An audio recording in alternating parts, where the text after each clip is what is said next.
hyped you up, I have to hype you up one more time. Please give it up for Dr. Chris Ensign. What's good, y'all? I was just trying to confirm that because there was a little bit of a snafu that they weren't taking any bit of my time. You know what I'm saying? So before we even start, I want to reclaim my time. Right? So good morning, everybody. What's good, y'all? Everybody, this is so lovely to just see all these faces, and I see a lot of familiar faces. I want to say that it's been a challenge trying to shrink down what it is I wanted to share with y'all today, because like I seen Ron Walker when I walked in. I gave a talk post-back recently, and my slides went out. He was like, "Your slides went out, so you got to talk about the stuff that you was going to talk about with the slides." And then I seen like the sister I love, and she was like, "Well, you was at this place and you was talking about X, Y, Z. Why don't you talk about that?" I'm like, "Yo, I only got like an hour. I can't talk about everything." So what I'm trying to do right now is to bring all that together in a way that honors you and where we are. So can I get started? All right. So the first thing I want to say is, can you bring them slides up? Or are we going to do a whole other thing where there's no slides? You got me? My man. So the first thing I want to begin with today is to give you guys a little bit of information about the landscape that got to where we were today. So initially, I was supposed to give a talk yesterday. And so I had planned my schedule for a Saturday talk, and I was hyped. I could get back home, you know, Saturday night, and then I got a call, and they were like, "Yo, Chris, you might need to move on Sunday instead." And I was like, "Yo, I got a joint to do on Sunday." And then there was a little bit of apprehension in my mind around my ability to be able to present today on a Sunday. And then I sat and I grappled with it, and I started recognizing that when you are operating from a space where you allow the divine to guide your work, everything that may be perceived as a challenge actually can be transformed into an opportunity. And so I decided that, all right, fine, I will cancel my other joint and come give a talk on Sunday. When I thought about the Sunday talk, I said, man, what am I going to talk about? Because folks had asked me to talk about a variety of different things that they've heard me either write about or discuss before. And I said, well, it might not be happenstance that the talk from Saturday was moved to Sunday because the message that needed to be delivered was more around the concept and construct of a Pentecostal pedagogy. So when my keynote is shifted from a Saturday conversation to a Sunday morning conversation, it is because you don't need a keynote, you need a word. And if you don't need a keynote and you need a word, then it's essential for us to be able to go to church and invoke a Pentecostal pedagogy. Now, when we talk about a Pentecostal pedagogy, it is a framework that's newly emerging in the work of education that in many ways makes a lot of folks uncomfortable because all their training in the field of education has been separated from the type of work that invokes things that you can't see but things that you feel. A Pentecostal pedagogy anchors itself first on the focus on spirit than it does on the distribution of content knowledge. And when you want to talk about the distribution or the emotion or spirit, there ain't no rubric for spirit. So folks whose training has been based on check boxes and check marks to be able to find what deliverables young folks are achieving, they can't even understand the construct or concept of a Pentecostal pedagogy. So when there's a resistance to a Pentecostal pedagogy, it's not in response to the effectiveness of the approach to instruction, it's a reflection of the inability of the power wielders who lack the complexity and depth of talking on emotion to grapple with the nuance of a Pentecostal pedagogy.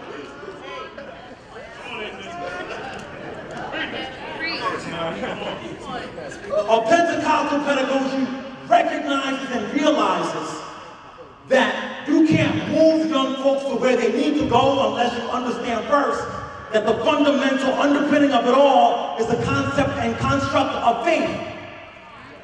Now, in an era of the separation of church and state and respectability politics and the need not to offend certain folks who might have a certain religious background or whatever else it is, the conversation around faith is extracted from what we do in education. And the reason why we have the challenges we have in contemporary education is because educators are scared to, first of all, find out what faith they have. The fact that they themselves don't have faith in themselves. And because of that, they have no faith in young people. You see, you got a lot of folks who can talk a good game about how to transform education. They have gone to schools to memorize the facts that recite you Paulo Freire and Gloria Ladson Billings all day long, or respect to my OG GLP. But they don't truly believe in the fact that the work that they're doing can change lives, because they themselves have gone through a system that robbed them of the opportunity to be seen as whole people. Everybody in this room right now, sans young people, had to have gone through school to get a degree before you could get into the classroom. What if I told you the very mechanism that gave you the credential to be an educator in the classroom was the same system that robbed you of your agency and power? And if you've not yet had a conversation about how you've been robbed of your agency and power, all you will do is replicate the oppression that you experience.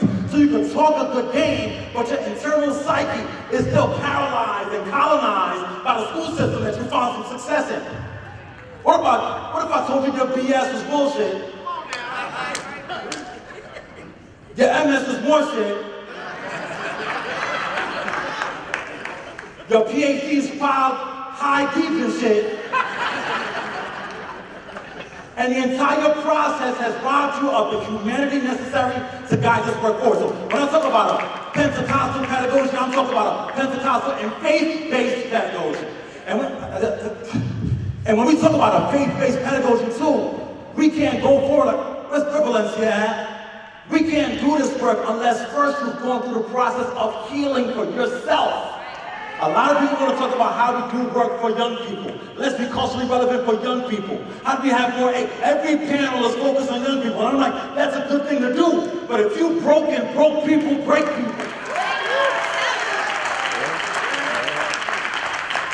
What work have you done to recognize the fact that you have no faith in yourself as you try to lead young folks to the promised land? And that's why I always anchor this work on a hip-hop pedagogy. Put my slide up, brother. A progressive educational content anchored in hip-hop. People get mad all the time, like, why does he anchor his pedagogy on hip-hop? Look, I got degrees on deck. I can anchor it in anybody else. I can anchor it in the Vygotsky or Piaget or whoever the hell you want. What I'm trying to say to you is, those systems constructed their ideas about transforming education in an era where young folks of color were by law not supposed to be educated, or two, if they were educated, perceived as inherently deficient based on the fact that they were educated. So if that's the case, I cannot adopt a framework from 1950, 1800, 1960 to engage young folks in this new generation. Because if I use a framework for improving education that was constructed by either an oppressor or a person who was oppressed and they didn't even know it, because they anchor their brilliance on the fact that they know the knowledge of their oppressor, then I will inherently find myself replicating problematic practices. So why we engage in the hip-hop ad is because hip-hop, at least we know, is something we made. And if you're an educator in a contemporary era and you decry the approach of pedagogy that anchors itself in hip-hop, you are part of the problem. Because you've learned to be able to devalue something that young folks are constructing every single day. The beauty of hip-hop is that it is ever-evolving nature. Because it's ever-evolving nature lets us know we need to be able to target young folks. So today, when I hear a young black NJP or NBA or whatever that thing name is, when I hear them cats, I can see past the problematic lyrics, because what is occurring in the lyrics is letting me know what they're lacking. If you want to be, first you got to have faith in them first. Because you can't even consume the text critically unless you have a belief that they have something to offer. Second of all, you have to recognize that education is an ever-evolving process. It's an ever-evolving theoretical framework. There's no other framework that's ever-evolving other than hip-hop. And then two, you got to listen to that artifact to be able to soak in what they're saying. So when the lyrics are more simplistic than ever before, it means that the young folks are crying for complexity in literature. But all the rhyme cadences are simple and follows the same rhythm or pattern. It's saying that they require some complexity of thought. What they're showing us is what we've extracted from them. And the reason why we extracted from them is because we have no faith in them. And the reason we have no faith in them is because we have no faith in ourselves. And beyond that also, faith in something bigger than you. And I know that's not an acceptable conversation to have in educational spaces, but if you're not moving based on some power and belief in divine, that is beyond you and I. You're so wrapped up in political correctness and being intellectual about the process, you can't win nothing. You can't do nothing for no young people. You think we made it through slavery because folks didn't believe in a brighter tomorrow? You think MLK's having a dream was based on just an arbitrary guessing game about what's to come? You gotta have some belief in a higher power to do this work. Let me tell you something. I don't care if you don't like when I say that. Let's be clear. If it offends you that I say you need faith in something bigger than you, then you're so small we can't have a conversation. So now we talk about progressive hip-hop-based pedagogy. Next slide, please, sir. I want to say that in the context of recognizing that what we want to pull forth in contemporary education to delve deeper into a Pentecostal pedagogy is to recognize the language of and description of Pentecost. See, a Pentecost or Pentecostal pedagogy all began with a moment or a place and things that were revealed in that point in time. Y'all still with me? No. You're not. So let's talk Pentecost so I can make sure you are. See, at the time and place of Pentecost, there was a situation where they were all together in one place, and suddenly, like blowing of a violent wind came from heaven and filled the whole place where they were sitting. Now, that at a moment of Pentecost, a strong wind comes and blows through the place to the point where folks who were sitting down can't sit no more. But when you, at the point where you can't sit and you start to shout, you only start tapping into the genius. See, we are all operating on a plate. In science, you talk about the idea of a black hole and a wormhole. A black hole, you go into oblivion, never to come back out. A wormhole, you delve yourself into something bigger than you, and then you open up in another dimension. We all in here right now operating on the wrong side of a wormhole. Because you haven't understood Pentecost yet. Y'all still sitting. Let me tell you something. The Pentecost comes like a strong wind. The strong wind is nothing but truth. It means when truth comes and hits you in your face, you're so moved by the word you can no longer stay in your seat. And that is actually what is necessary for you to be able to open enough to soak in new information, and that's you right now. But let's convert that to young folks. Pedagogy for young folks in a new generation requires that we invoke the Pentecostal spirit every time we're in the classroom. So if I come into your classroom and all the young folks are sitting down, paying attention, waiting for you to tell them what to do next, you've not yet tapped into the wormhole of the next dimension if you're not invoking the Pentecostal pedagogy. And when you're loud with it, and you're energetic with it, and your heart and your soul keeps beating in your chest, because you know we oppress young folks by making them feel as though respectability is the currency of academic success. I don't understand how bad we got. You got suckers opening up schools in every hood, every day, putting kids in bow ties and nice suits, saying they're an alternative to the existing pedagogy while they double down on oppression on our watch. Because they're scared of what Pentecost looks like. You see, when the Pentecost comes like a strong wind, you know what it does? It reveals people. Circumstances don't define a man. They reveal the man. When folks are scared of the strong wind of truth, it's because they don't want their inadequacies and hypocrisies to be revealed to the public. When old boy in Harlem opening up schools and using the language of its white supremacist practice, that's why the kids have to follow academic standards. He don't want to hear no truth, because the truth will reveal. The truth will reveal. Next slide, please. Now, y'all, this work requires a recognition of standpoint. Our standpoint is where it's a two-layered process. Can y'all feel my heart, y'all? You see, want to work with and for you. That's the conversation. And it's subtle, but it's huge at the same time. So we just ask that you continue to speak to our youth. We're here. Last year, if you noticed, we made a mistake. We did not have students on the center stage, on this stage. When they had breakout sessions, we learned from that.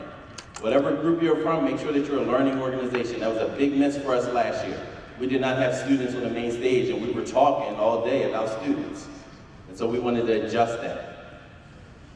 And our board member pulled us aside like, hey, on top of that, make sure next year you have students then interview some of the panelists and continue to just embed student leadership throughout this, okay, and give them the space. We can't have educational conferences without centering students. We can't do it, just like we can't educate students without asking them about what problems they want to solve. And so just, again, I want to thank you all. Please keep everything that you've heard and contributed in mind as you're going about your work in your communities. And we look forward to seeing you again next year. Thank you.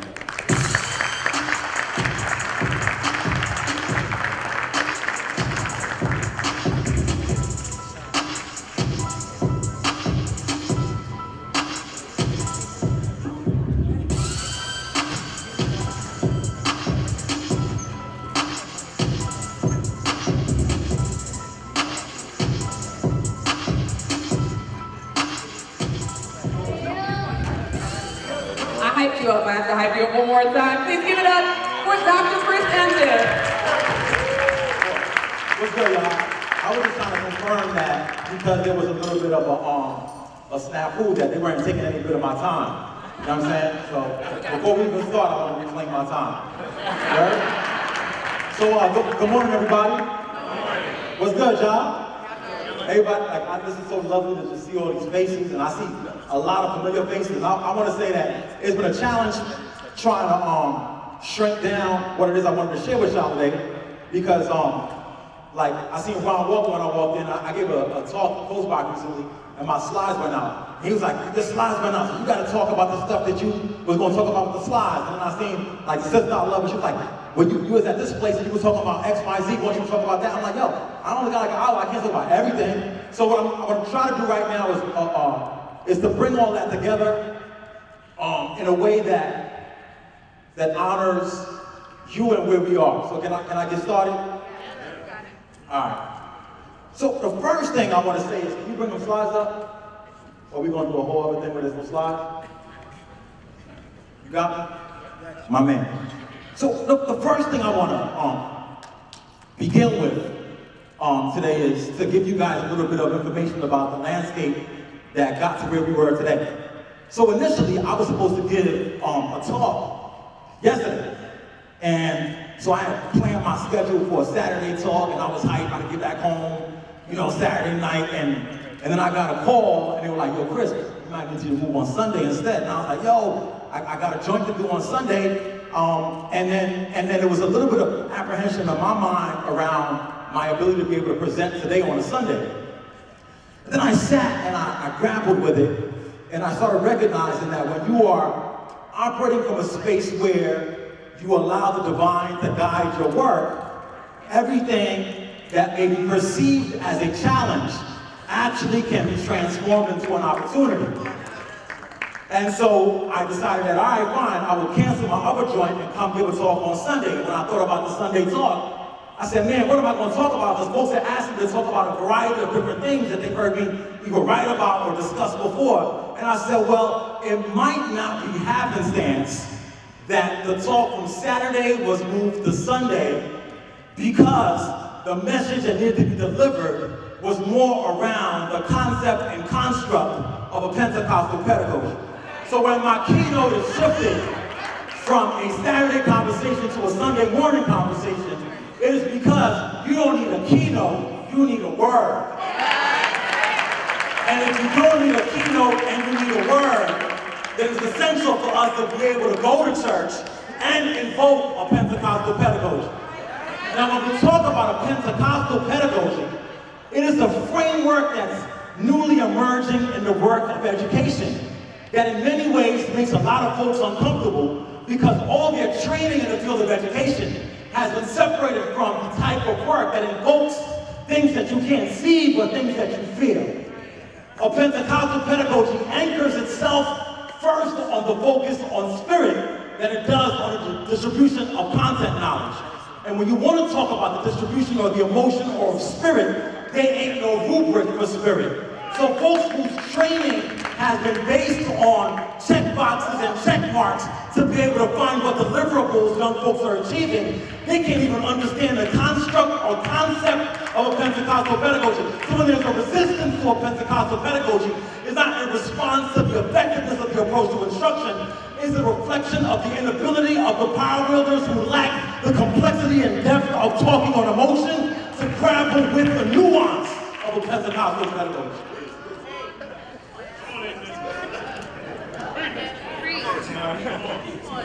A Pentecostal pedagogy recognizes and realizes that you can't move young folks to where they need to go unless you understand first that the fundamental underpinning of it all is the concept and construct of faith.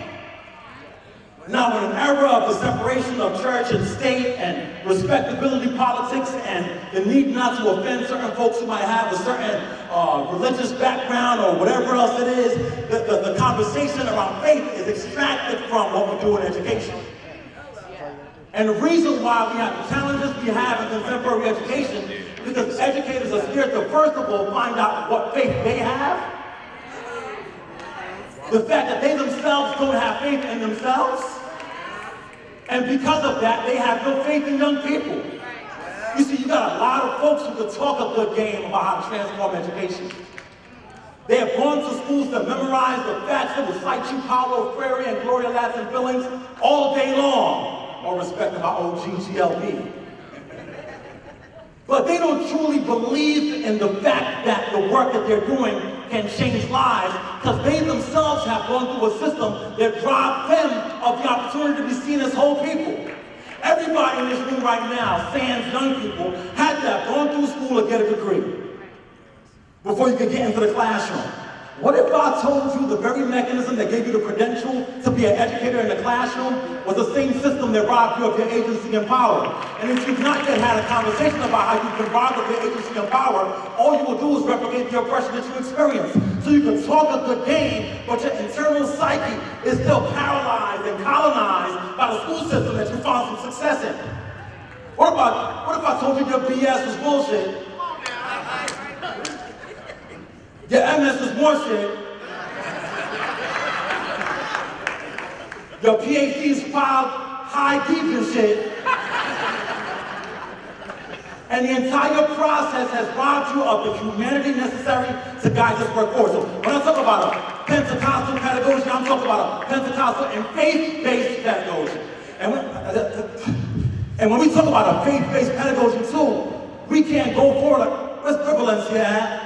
We can't do this work unless first you've gone through the process of healing for yourself. A lot of people want to talk about how we do work for young people. Let's be culturally relevant for young people. How do we have more? Every panel is focused on young people. And I'm like, that's a good thing to do. But if you broke people, break people. What work have you done to recognize the fact that you have no faith in yourself as you try to lead young folks to the promised land? And that's why I always anchor this work on a hip-hop pedagogy. Put my slide up, brother.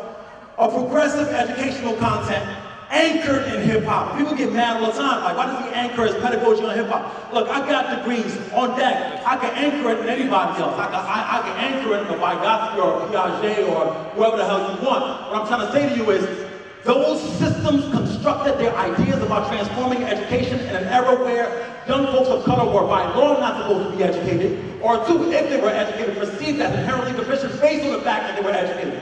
So if that's the case, I cannot adopt a framework from 1950, 1800, 1960 to engage young folks in this new generation. Because if I use a framework for improving education that was constructed by either an oppressor or a person who was oppressed and they didn't even know it, because they anchor their brilliance on the fact that they know the knowledge of their oppressor, then I will inherently find myself replicating problematic practices.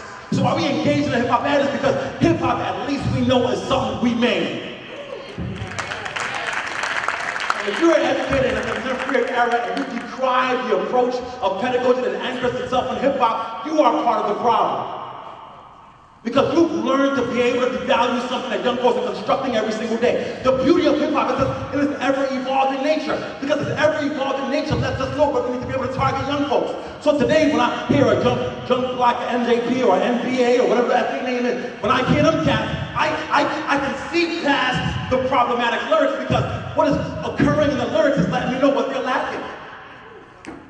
If you want to be, first you got to have faith in them first, because you can't even consume the text critically unless you have a belief that they have something to offer. Second of all, you have to recognize that education is an ever-evolving process. It's an ever-evolving theoretical framework. There's no other framework that's ever-evolving other than hip-hop. And then two, you got to listen to that artifact to be able to soak in what they're saying. So when the lyrics are more simplistic than ever before, it means that the young folks are crying for complexity in literature. When all the rhyme cadences are simple and follows the same rhythm or pattern, it's saying that they require some complexity of thought. What they're showing us is what we've extracted from them. And the reason why we extracted from them is because we have no faith in them. And the reason we have no faith in them is because we have no faith in ourselves. And beyond that also, faith in something bigger than you. And I know that's not an acceptable conversation to have in educational spaces, but if you're not moving based on some power and belief in divine that is beyond you and I, you're so wrapped up in political correctness and being intellectual about the process, you can't win nothing. You can't do nothing for no young people. You think we made it through slavery because folks didn't believe in a brighter tomorrow? You think MLK's having a dream was based on just an arbitrary guessing game about what's to come? You gotta have some belief in a higher power to do this work. Let me tell you something. I don't care if you don't like when I say that. Let's be clear. If it offends you that I say you need faith in something bigger than you, then you're so small we can't have a conversation. So now we talk about progressive hip-hop-based pedagogy. Next slide, please, sir. I want to say that in the context of recognizing that what we want to pull forth in contemporary education to delve deeper into a Pentecostal pedagogy is to recognize the language of and description of Pentecost. See, a Pentecost or Pentecostal pedagogy all began with a moment or a place and things that were revealed in that point in time. Y'all still with me? No. You're not. So let's talk Pentecost so I can make sure you are. See, at the time and place of Pentecost, there was a situation where they were all together in one place, and suddenly, like blowing of a violent wind came from heaven and filled the whole place where they were sitting. Now, that at a moment of Pentecost, a strong wind comes and blows through the place to the point where folks who were sitting down can't sit no more. But when you, at the point where you can't sit and you start to shout, you only start tapping into the genius. See, we are all operating on a plate. In science, you talk about the idea of a black hole and a wormhole. A black hole, you go into oblivion, never to come back out. A wormhole, you delve yourself into something bigger than you, and then you open up in another dimension. We all in here right now operating on the wrong side of a wormhole. Because you haven't understood Pentecost yet. Y'all still sitting. Let me tell you something. But Pentecost comes like a strong wind. The strong wind is nothing but truth. It means when truth comes and hits you in your face, you're so moved by the word you can no longer stay in your seat. And that is actually what is necessary for you to be able to open enough to soak in new information, and that's you right now. But let's convert that to young folks. Pedagogy for young folks in the new generation requires that we invoke the Pentecostal spirit every time we're in the classroom. So if I come into your classroom and all the young folks are sitting down, paying attention, waiting for you to tell them what to do next, you've not yet tapped into the wormhole of the next dimension if you're not invoking the Pentecostal pedagogy. And when you're loud with it, and you're energetic with it, and your heart and your soul keeps beating in your chest, because you know we oppress young folks by making them feel as though respectability is the currency of academic success. I don't understand how bad we got. You got suckers opening up schools in every hood, every day, putting kids in bow ties and nice suits, saying they're an alternative to the existing pedagogy while they double down on oppression on our watch. Because they're scared of what Pentecost looks like. You You see, when the Pentecost comes like a strong wind, you know what it does? It reveals people. Circumstances don't define a man. They reveal the man. When folks are scared of the strong wind of truth, it's because they don't want their inadequacies and hypocrisies to be revealed to the public. When old boy in Harlem opening up schools and using the language of its white supremacist practice, that's why the kids have to follow academic standards. He don't want to hear no truth, because the truth will reveal. The truth will reveal. Next slide, please. Now, y'all, this work requires a recognition of standpoint. Our standpoint is where it's a two-layer process. Can y'all feel my heart, y'all? You see, underachieving because you have not cleared the space to allow magic or Pentecost to exist in the place. And that work means that we have to be counterintuitive to what schools have taught us. Y'all with me? You don't lead with content. People don't like to hear this. I'm a scientist, I'm a science educator. I love my content more than anything else. I got so many science degrees, I didn't even use half the joints. And I have to recognize that leading my instruction with the delivery of science content is a defeatist exercise. Because I have not yet had a conversation with young people about their experiences with science, the experiences with the people in the textbook that I'm using as the exemplar for science. Y'all ain't with me.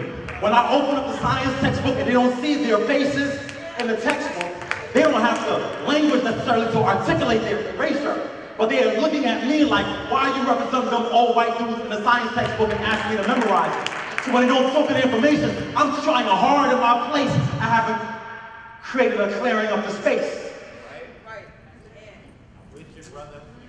So standpoint means that you have to understand where physically you stand, but also where emotionally and spiritually you stand. A lot of us are standing physically with young people, but emotionally we're separated from young people. So you gotta reevaluate your standpoint.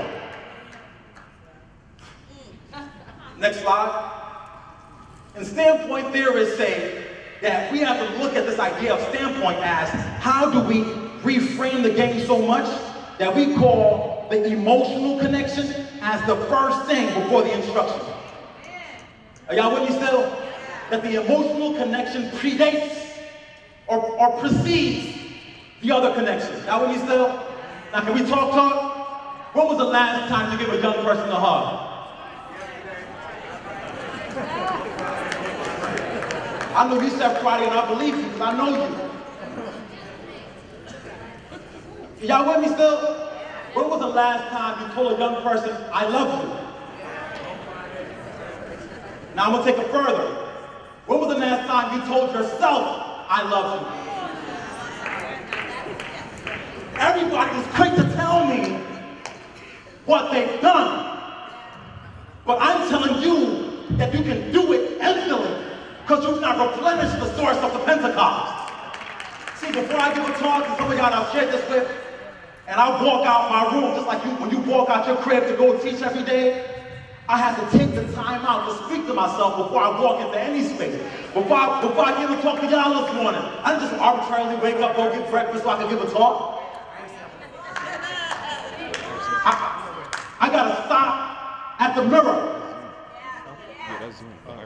and talk to me. When was the last time you spoke to you? People looking at me crazy and said, Chris Emden, you black genius, you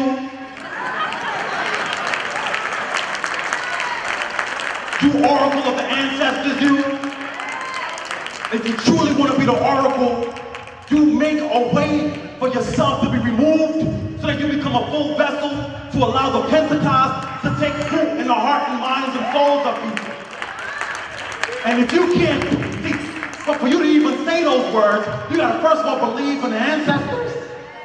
You gotta believe in yourself. You gotta believe in young people. And you gotta believe that it's bigger than you.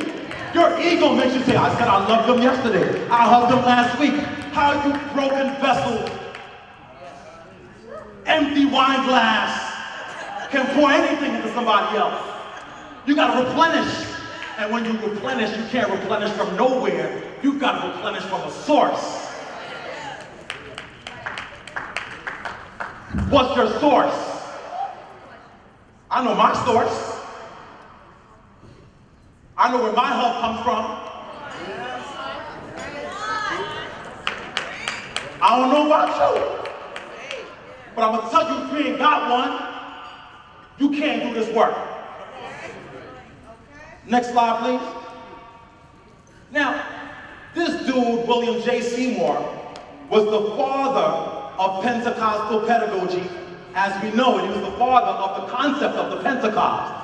But I want to tell you a little story, because I hope that story can connect y'all to something bigger. Who's still with me? Who's asleep?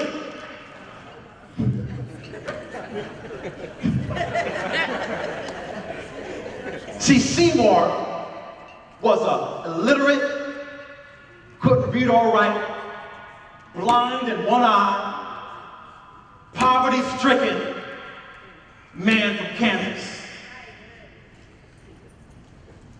Every descriptor I've given thus far was based on the perception of Seymour, based on the place that he was in. Yes?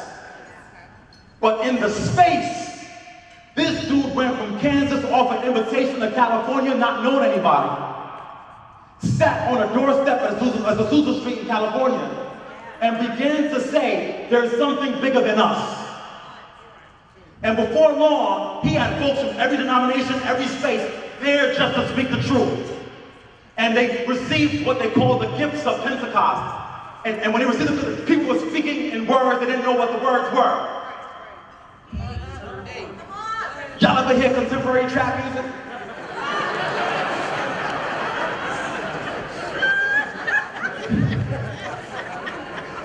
Can y'all follow me? What if I told you them young brothers are speaking in tongues? They don't even know what tongues are. When your spirit is so free, it don't matter what you say, how you look, how it sounds, who's looking, who's watching, who cares and who's not. You're so free to be who you know what it is. We all know what freedom is. They don't know what tongues are, sis. People don't know what freedom is. I'm gonna suspend my whole damn keynote so we can have a thorough conversation about freedom. You know what it is to be free?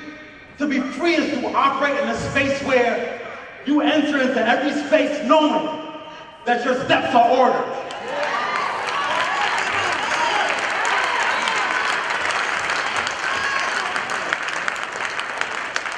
Freedom is the exemplification of the concept of faith. Faith and freedom work hand in hand. What is faith? Faith is the evidence of things not seen. Which means I don't see the outcome, I don't see the way, I don't see how you're going to pass the citywide exam at the end of the academic year. I don't see how they're going to graduate. I don't see how I can be bigger than just this person in the classroom every day. You can't be free unless you have a faith to have a vision for the outcome. Nah, bro. They not with me like I need them to be with me. Freedom is the antithesis of respectability. Freedom is the antithesis of respectability. And we are all existing under the cloud of respectability in every space where folks convene to talk about education. Why? Because our framework for education is based on the structure of the space where the information is being delivered. And Sharif and them know I love them. And Vince and them know I love them. But see, this is not how we gather.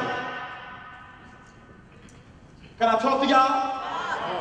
We don't gather in seats with pages in front of us and legs crossed with fingers poses, trying to get some nuggets of wisdom that are tweetable enough so we can tell folks we were here. Y'all with me or It's the operating in this, look, where you don't care what you look like. You don't care what you sound like. You welcome the ratchetness of your identity as your strength rather than your deficiency. Look, when you enter into a space where you recognize the person who's closest to academic success and freedom is the person that looks and sounds furthest away from it.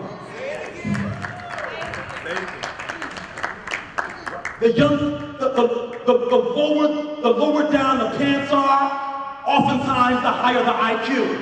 It's counterintuitive. I know it's counterintuitive, but that's what I want y'all to understand. The louder that brother or sister is, the more they're crying out for a condition to allow their genius to be awakened. We've let these folks convince us that the opposite of what is right to do is what is right.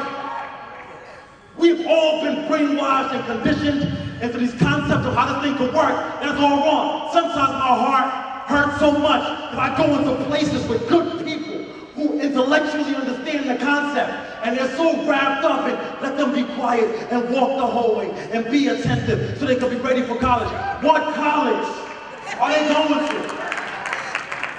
What career are they going to? Because here's the thing, y'all, and we don't want to talk about this.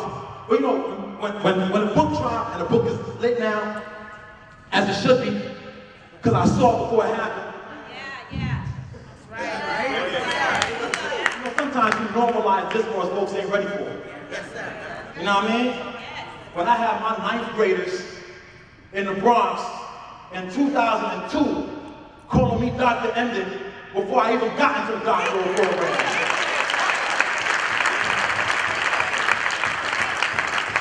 Because I recognize that I got to create the conditions for myself to be whole, so I can give something to them to make them whole as well. Y'all with me? So when we talk about a respectability politics, we have to understand that every young person who has been robbed of the opportunity for voice are the ones who will lead us to go forward. And we have to just devote our standpoints to not just where we are physically, but where we are emotionally with the young folks who are the ones who are least lovable.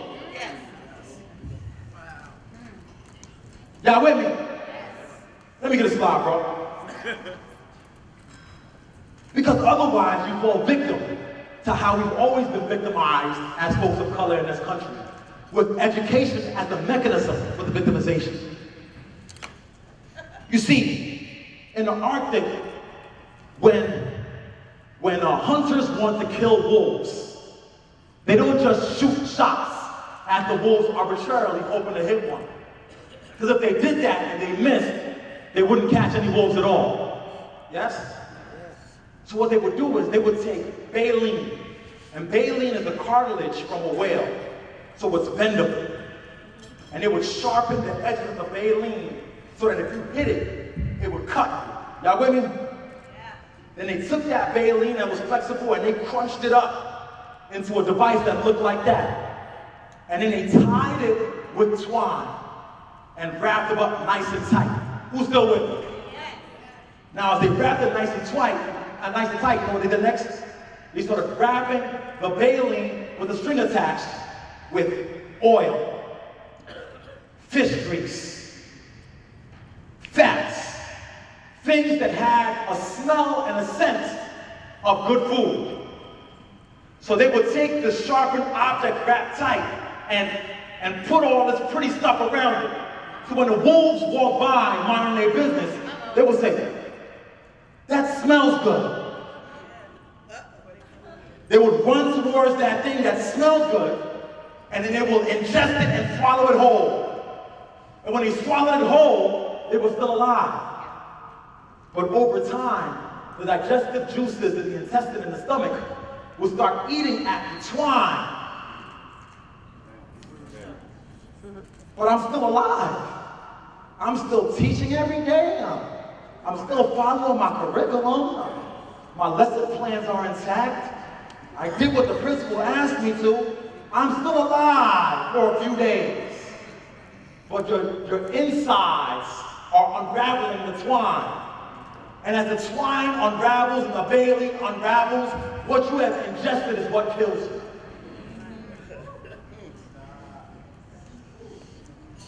For Brother Ron, I'm gonna go to the Oreo. Next slide. Skip that one. Skip that one. No, matter of fact, go back to that one real quick. If somebody else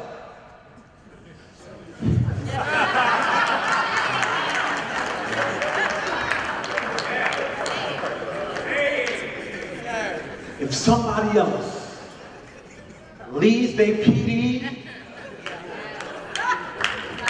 their keynote, their arbitrary conversation with this bullshit, curse them out and walk out. Because things like these are the bailings we ingest that force us to not even recognize the fact that no one asked. One, I'm not asking you to give me something. Oh, it's all equal. Let's give one something higher. Young folks don't need us to give them something higher. If they wanted it, they would request it. Second of all, who asked them whether or not they want to watch soccer? Y'all understand what I'm saying? You got an analogy of a vision for something that I don't want to see. I don't care if you give me something to stand on to see it. I ain't want to see it to begin with. And I've seen variations. Sometimes it's soccer, sometimes it's basketball. What if I want to play? Y'all with me or not? What if I don't want to watch the game? I want to be able to partake in the game. Your analogy that gives no space for my agency. So if you see this, walk out. And then said leave, because you don't get it. Next slide. Now the work, and this is for you, Brother Ron, so I'm going to share this again, The work begins with a recognition of the Oreo nature of the preparation of education. Haters. Who know where I'm going? A couple of y'all, you know where I'm going. We spoke about this recently.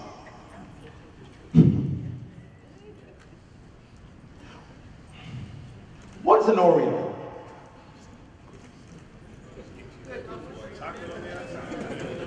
A cream-filled cookie. All right. Anybody else? A snack? Fake food? We getting somewhere. Okay, we getting closest. You see, an Oreo is a cookie that named itself America's favorite cookie. You ain't lying. You ain't lying. An Oreo is a cookie company that named itself America's favorite cookie, meaning that's the moniker of the cookie. Nobody asked them, well, who in America did you ask if it was your favorite cookie? They just told you they were America's favorite cookie, and we all collectively accepted it. Y'all with me? The system of education as we know it has been sold to us as the chief mechanism for our emancipation. Not because it's ever emancipated anybody, but because we were told that's the case, just like Oreo told us it was the favorite cookie. But now let's look at the characteristics of the Oreo. The Oreo is a white filling being held up by brown cookies. Oh, shit flat. That's a fat big black. Meaning, the filling is so minuscule, it would fall apart if it didn't have no brown cookies to hold it up. Meaning, oftentimes the function of black educators in white supremacist ideology-laden schools is not to do anything effective, but to hold up the flimsy white filling that we hold so tightly to that if you ever peel the cookie away from the white filling is still stuck to it. Because the brown cookie is scared to stand by itself. Now, if we step a little further into the nature of the white filling, we start recognizing that that white filling was made of what we call cream, C-R-E-A-M, cream. We've learned through history that the cream rises to the top. The cream, by nature, will always create conditions for itself to be on top. Yet it's still being held up by brown cookies who have no investment or receive nothing from the filling that rises to the top. Or we just getting started. Now this white filling, when we start finding out what it's made of, over time, it became revealed that it actually wasn't cream at all. Folks convinced us that it was made of cream, which has all the nutrients, all the benefits, and rises to the top. When we start interrogating scientifically, we start realizing that this white filling actually contains no cream at all. After decades of consuming it, the fact that it did not contain any real nutrients became revealed. A la our current presidency, where a narrative around the hyper success of this individual starts getting revealed once you place them in prominence that it wasn't what it was cracked up to be anyway. You ever read a presidential tweet and ask yourself, where is the subject verb agreement? This is riddled with misspellings. Confebe ain't even a word. And we laugh at it. But when we go to the 4th grade, 3rd grade, 2nd grade reading scores and a young kid can't spell a word right, we allow that young person to feel like they lack intelligence and brilliance and depth and complexity, while the person who occupies the highest seat of the land probably couldn't.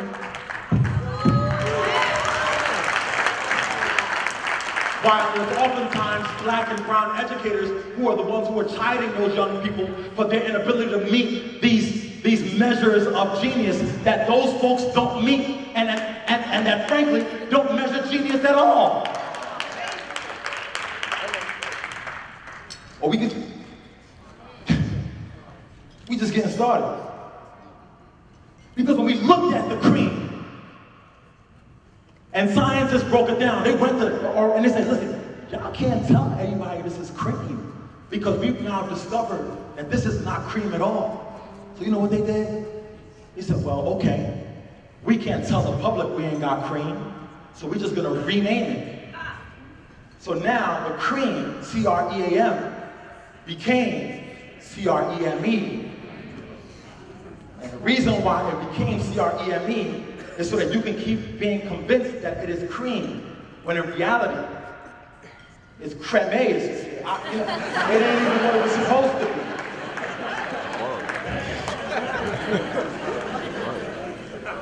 Y'all with me or not? So then we delved even deeper into this phenomenon, and scientists are discovering that the white filling of the Oreo cookie being held up by these brown fixtures was not only not cream, we discovered that what made the filling white was a substance called titanium dioxide. Now, titanium dioxide is the same chemical that we use to be able to whiten cars, to bleach objects, and titanium dioxide is what keeps the Oreo filling white. And we also discovered that titanium dioxide, when consumed in large enough doses, is a carcinogenic, which means that it causes cancer. Meaning then, first and foremost, that the whiteness we idolize is flimsy unless we hold it up. Then it becomes revealed that not only is it flimsy, but what it said it had in value was valueless. Then we learned that what we thought was valueless when consumed in high doses will kill us. Your consumption of white supremacist pedagogies, to the point where it is the thing that guides every principle you have, not only is not the filling that you need, it will kill you and kill the babies you feed it to.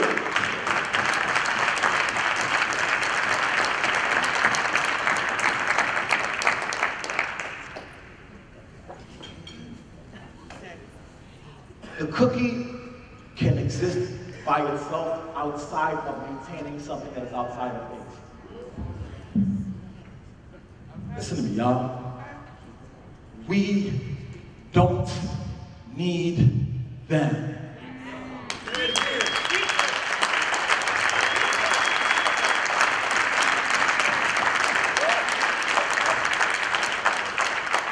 I'll take an ally if you show me you about that life. But I don't need you. Come on. Next slide. Oh man, listen. Say that, bro. Pullman Porters. Who knows the history of the Pullman Porters in this country? And I had to do this because I was speaking to a room of majority brothers today. And sisters, you know I love y'all too. But y'all know about the Pullman Porters? These brothers so this is white dude named George Pullman. And old boy was like, yo, we live in an era right now where everybody wants luxury. They want transportation in the finest way. They want to be able to get from here to there, and they want to floss and they want to stunt. That's not a new phenomenon. Stunting is as old as the beginning of time, just for the record.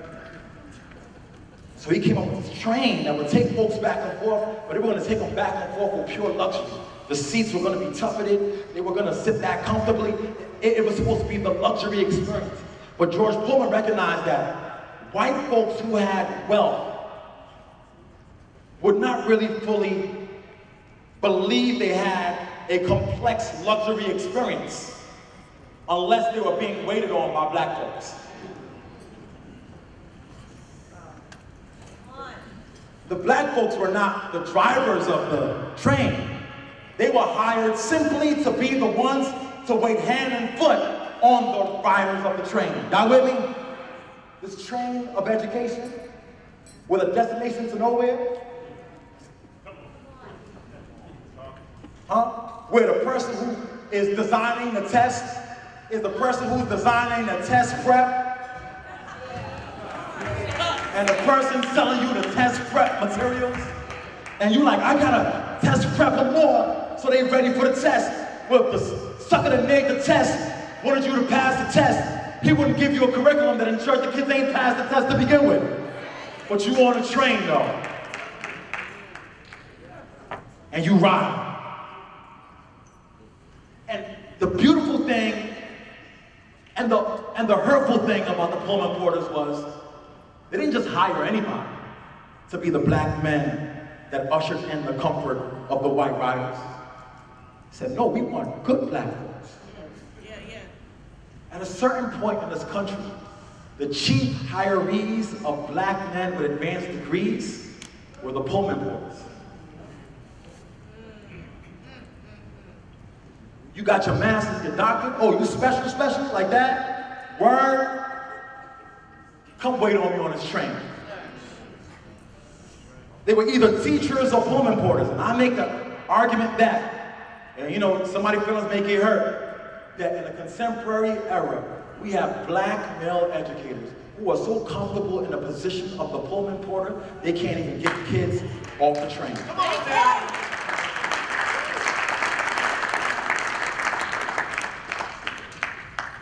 The brother earlier said it. Do you know how many deans of discipline there are? And we'd be happy. Oh yes, I was a teacher for the first year. They gave me all the bad kids, and now I'm the dean of discipline. You should reject that premise.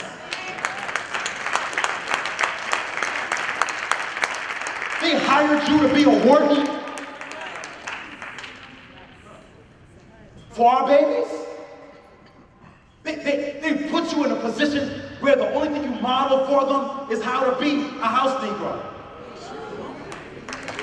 And you know, sometimes I say, well, why are you so harsh? You know, sometimes the reason why we ain't getting nowhere is because we ain't harsh enough. Exactly. And I don't say that to decry you, I say it to me. We've gone through a problem in a system where we are so, you know what, move to my last slide. Just keep going. Just keep going. Just keep going. Oh man, that one was good. Go back. Nah, the previous one. The I guess they all led. Go back again. You know, more back? Nah, this is good. Oh, okay. Hit it real quick. Pause. The video ain't playing? It played. Press it again. Don't worry about it. I put this here for a reason. I'm working on a book right. I was playing. I want y'all to look at that. Everybody don't look at me, look at that. So right now, this is the a model of somatic nuclear cell transfer. I'm sorry, I'm gonna get a little science geeky for a little bit, don't judge. And what's going on here is that this is the scientific process of making clones. And when you make a clone, what happens is you get 2 cells and you go through the cyclic process. You see what that pipette is doing? What that pipette is doing is extracting out the nucleus from the cell. So anything within the cell that contains any of the genetic coding is a cyclic process of the extraction of that genetic coding for the sake of making clones. Y'all with me? Look back at it real quick. The contemporary system of education is predicated on the construction of clones. Young folks of color, their education essentially is being charged to be a clone of the white middle class experience. Yeah. And so schooling essentially is not just a metaphorical idea of cloning, it's a literal and figurative extraction of the narrative of somatic nuclear cell transfer and cloning in the pedagogy. Meaning the process of schooling is just that, a pushing in of a pipette, an extraction of your genetic code, and a move you along the process. And standing behind there doing the pipette extraction of the DNA is the educator. Now let's go further with cloning.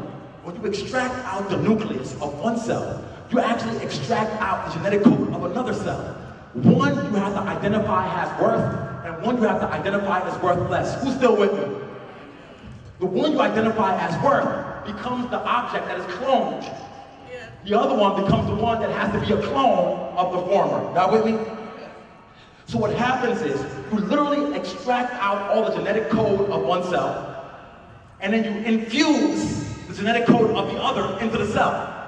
Now, when you infuse the genetic code of the other into the cell rejects it. It's about behavior management. The kids can't listen. They should be special ed. That is not a problem of young folks. That is their rejection of your injection of the genetic code of someone other than who they are in this cycle. Y'all with me still? But here's where it gets ill. Once you put the genetic code of somebody else in that cell, it won't get activated unless you shock the cell. Literally, they will reject the new DNA that's coming into their cell. And so the scientists will say, shock it until it does the work. And out of that process, only one in about 277 of those cells you see right there will actually regenerate the DNA of the original. So the question becomes, what happens to the other 276? The other 276 are deemed useless and not even part at all of the biological exercise. So schooling is about injecting foreign DNA into the consciousness of young folks, attempting to shock them through poor pedagogy, and hoping 1 out of 277 survives.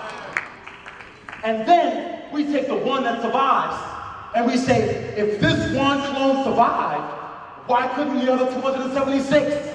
They must have been so weak that they couldn't deal with the process without recognizing those are the ones that were strong enough to reject the shock and leave the factory.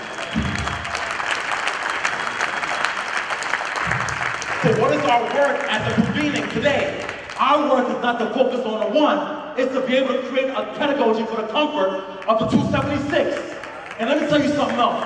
After they do this and they activate the process, the clones start degenerating and they start making things, I want to tell you the story of Dolly. Can I give you a scientific real quick? Dolly was the first mammal ever cloned. It's a sheep. No irony is lost on me that Dolly was sheep. Y'all following where we're going today? And the process of schooling has been about the celebration of who has sheep-like tendencies, who is meek, kind, quiet, and will acquiesce. Dolly came out in the world, the one that made it out of 270 something. Made it all the way out. And you know what happened, y'all? They put Dolly in a barn with not much light, not much access to being able to go out and graze, and they studied her because she was the one that made it. And as they were studying Dolly, he started realizing, oh my gosh, Dolly has a lot of arthritis and lung disease. And so the people who conducted the experiment said, well, first of all, they ignored the 276 that didn't make it. And once Dolly made it, they were like, well, Dolly has lung disease and arthritis. Something must be wrong with Dolly. Y'all ain't following. The ones that left, they ignored. The one that made it, they critiqued. So Dolly's sitting there like, damn, I ain't doing nothing but try to live.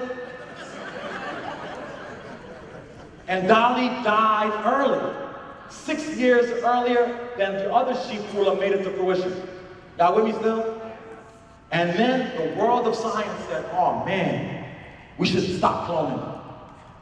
Clinton at the time and Bush said we should not do it anymore. It's illegal, it's wrong, it's problematic. In education, we still clone every day.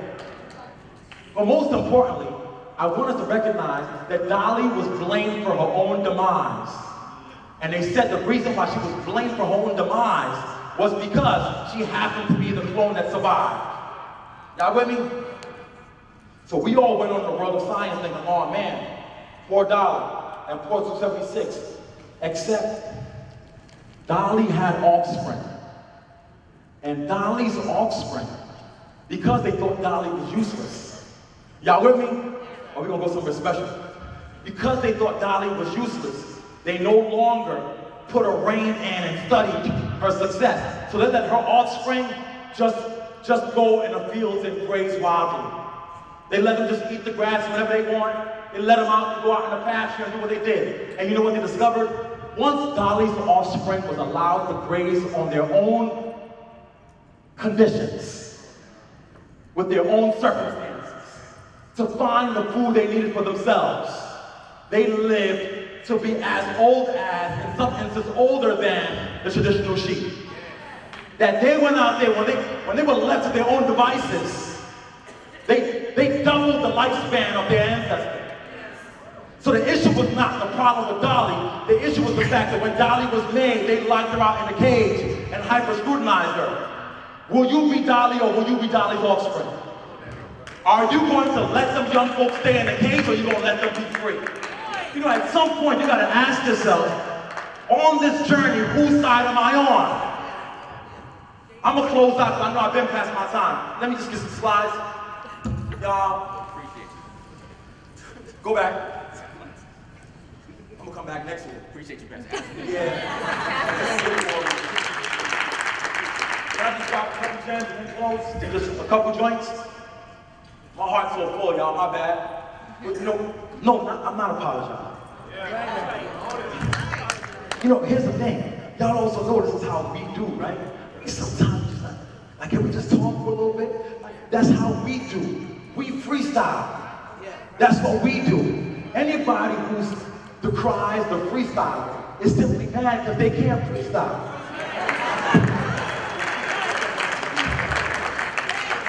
Get your bars up.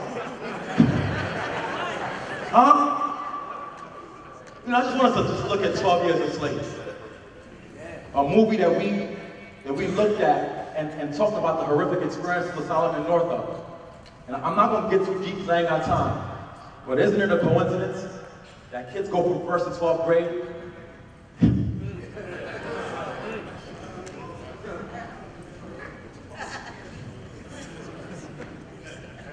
I'm going to let y'all figure that out.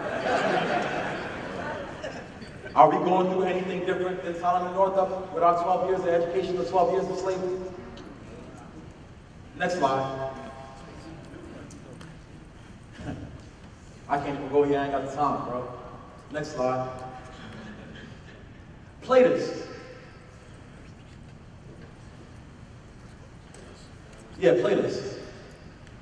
Can you? Y'all know this?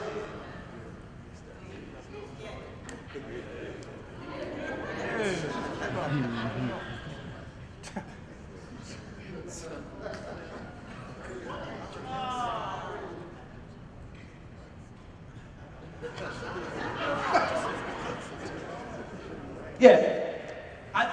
You know, some things, I think I've planted enough seeds. And I'm just play these joints to make you think. You process on your own. But there's a lot to be said about the policing of black joy, ain't it? And we talk about how this is problematic. What about your classrooms, though? Is there space for a turn up in your classroom?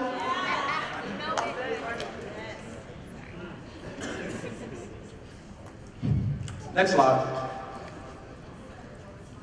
Oh, man, listen. I'm gonna close here. Am I past my time? I'm past my time, ain't I? I am. Am I past my time? Yeah, I'm way over. Okay, I'm gonna stop here. Just look at that phrase. What does it say? Scar me in my heart. Say it out loud. Listen. That's my message. When you go back to your schools and your classrooms, you gotta operate with a lack of fear about what folks are gonna say about you engaging in a Pentecostal pedagogy that is faith-based and full of freedom. Let me tell you something. I could read books. Y'all get it. But you're scared. No. There's nothing to be fearful of when you're on the side of history and the side of truth. Okay. In the midst of the civil rights era, I'm gonna stop. Listen, sis, you start by going tomorrow and doing. Listen to yourself.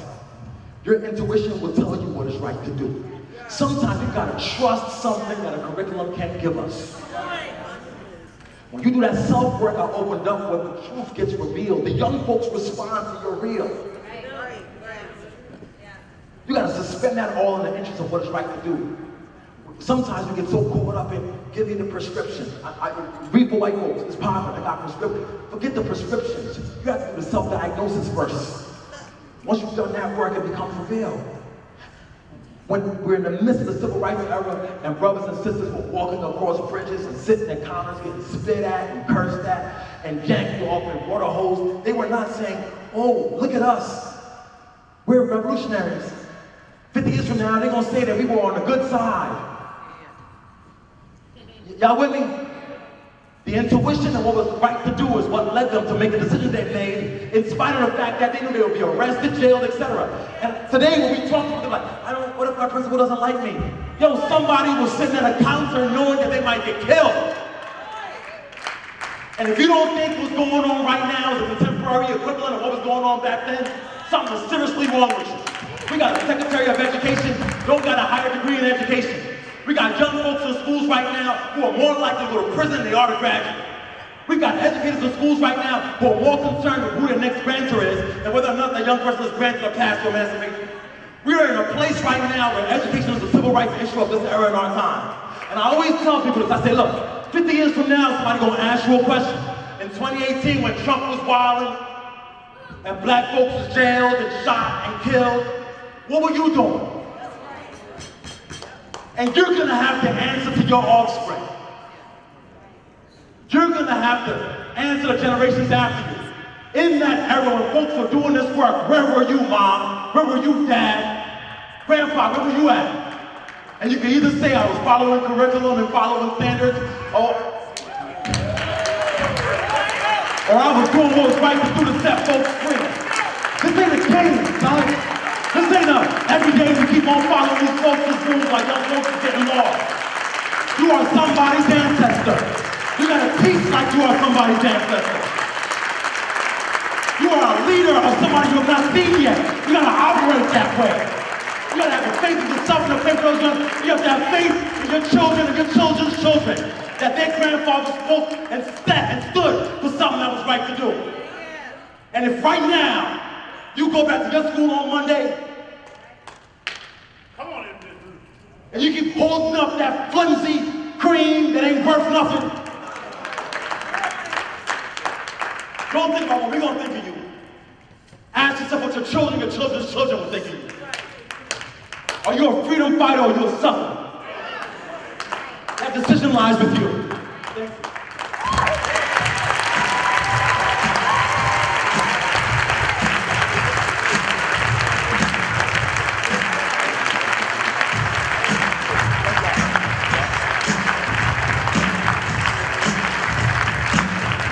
Good look, good look.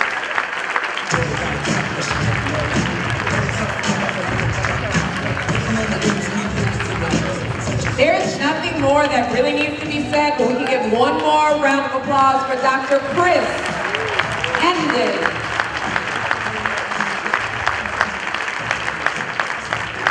Thank you for giving us a word. That was incredible. All right, so the only reason we really stopped is because some of y'all gotta go home, you have flights to catch. You can go ahead and check to see if your flight was delayed. Some people have flight delays, so don't rush out. Make sure you check before you leave. We have two final things, so stick with us. Thank you so much for your attention.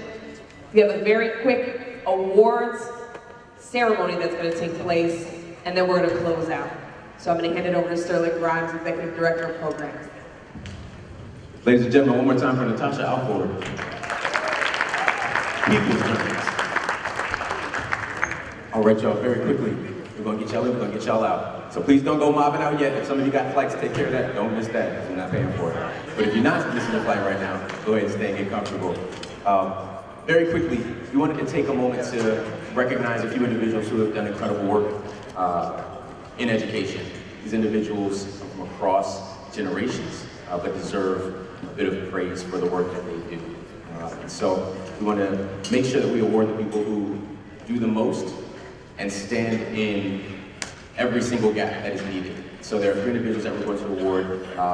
Some are absent today, but we're going to award them, and our board chair, Miles Wilson, will accept them in their honor. So we want to go ahead and take time to do that. Our first awardee comes from the OG generation. So back in the 90s, an organization called Concerned Black Men took it upon themselves to recruit Black men into communities where there were gaps for mentorship, positive male role models.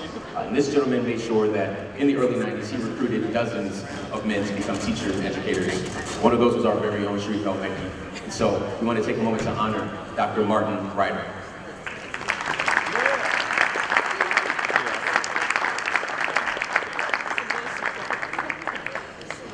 Our second awardee is a current educator. So this gentleman has been working for the last 15 years at Frederick Douglass School, just a few minutes away. He currently works as a special education behavioral support specialist. He works with 6th and 8th grade students every single day, whether they are happy, sad, needing anything. He is on the ground with them, fighting that fight. We know it is incredibly difficult to do this work, but it is more difficult to do this work with the challenges that come with the designations of special education, whether they are deserved or not. So we want to take a moment to honor somebody who is on the front lines every morning with our kids, making sure that we do the work that is necessary most often. And so I want to award this next award to Aubrey Martin.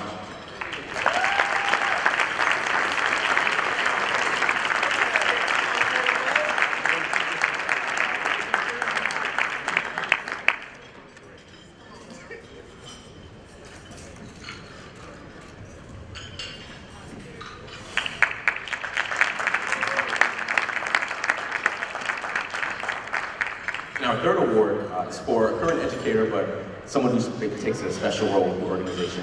This man is a full-time principal for a turnaround school. And if you know what that means, you already know he has no time on his hands to do anything else but serve our kids who need the best opportunities. But in addition to that, he also serves as the full-time treasurer for the fellowship. So everything that you see here, every single bag, every single lanyard, every single light, stage crew, support staff, all of that, he makes sure that we have the finances available to do this. This man works tirelessly, day and night and weekend, and I can't do too much more because I'm getting emotional because I see the work that this man does behind the scenes. You probably haven't even seen him this weekend because he's been in an office ensuring that we can make sure that stuff keeps coming in. But this man has put himself on the front line for us on more occasions than I can even count. And I want to say thank you so much to this brother for everything that you have done for this organization. And so our final award goes to the one and only Mr. Jovan Weaver.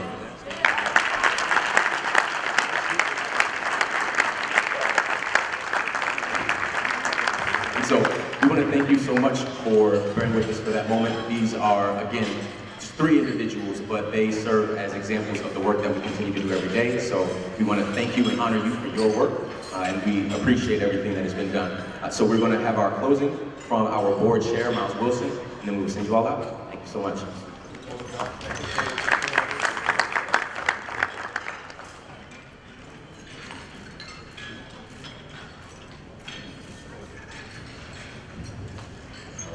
Good afternoon, how's everybody? I know we had a lot of people move out, they had flights to catch. I think the extra time that we spent was well worth it. If you are not energized at this point, going back to what we talked about yesterday, you might want to get another gig. I don't know about you, but I am full right now. And I got to figure, what am I going to do with this energy? Right now, we have a task in front of us, and that task is not to save lives. You do not save people's lives. People save their own damn lives. How are you the plug? How are you the conduit to good information that gets young people inspired and gets them to go out in this world and go kill it? I don't know about you, but I was raised to survive. I was raised to survive. What we need to do is start raising our young people to win, right? So when you go out there, be inspired, be full, and raise our young people to win. Now, Dr. Chris said a few things, and he pushed on us a little bit. We'll take that. With that said, we have some sponsors you gotta recognize. So one, I want to thank BSC. Is BSC still here? Thank you so much for your sponsorship. We appreciate you. Philadelphia 201, thank you for letting us use this space. We paid you, but thank you. Aaliyah Kabir, volunteers, are you still here? Thank you so much for all your hard work. The media and tech team, thank you for everything that you've done. You can definitely clap it up for them. Brothers and sisters doing their thing. And obviously the staff and board members of the fellowship. Thank you so much. Do we have staff members here still? We have a few that had to fly out. Do we have board members here? Please raise your hands. Those are volunteers, by the way. Most importantly, do we have the 17 members who were at the table that met at a restaurant over and over again to help get this off the ground? Are you here today? And if you are, please stand up. You didn't shine the other time, stand up. On behalf of the board, on behalf of young people, the people in this room right now, a lot of times that group looks at me, Sharif, the elder statesman, people with gray in their hair as like mentors. But what we would like to say to you guys is that you are inspiring, and it isn't the exchange. So while my old ass may have some information, I am inspired by you. And when you look through the history of time, it is the youth that bring revolution. So I want to say we respect you, we love you, and thank you for all those nights you spent to get this off the ground. Sharif and I, Erica, Joseph Ferguson, and a few other people have fought this fight for a lot of years. And after a while, you get a little weary. You charged us up. So I want to say thank you, and we're going to work together for the next iteration of this organization. We appreciate you, and we thank you.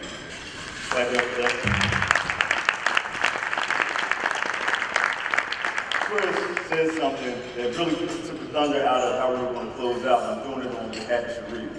Sharif wanted to say that once we leave this room, what are you going to do with this information? How are you going to activate it? We can sit here, we can prophesy, we can philosophize, we can do all this stuff. All this is great. We can talk in tongues. That's all good rap. When you leave out of here, when you touch down, what's going to happen? If you are operating the same exact way that you operated before you came here, all that is good crack. That's the cap of it. Let me tell you something. Ray and Ghost, for all you old head, OG hip-hop fans, when you talk about being in the mirror, looking at yourself, they call that a by myself meeting. Ray and Ghost call that a by myself meeting. Go have your by yourself meeting.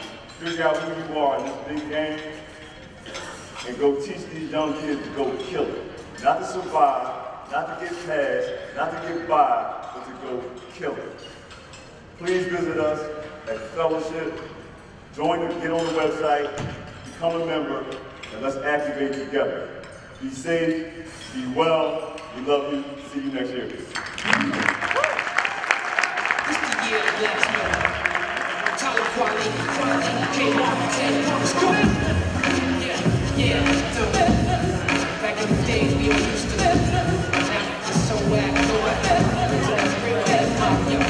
Ladies and gentlemen, get ready, here comes talent quality. Is banging on your ears.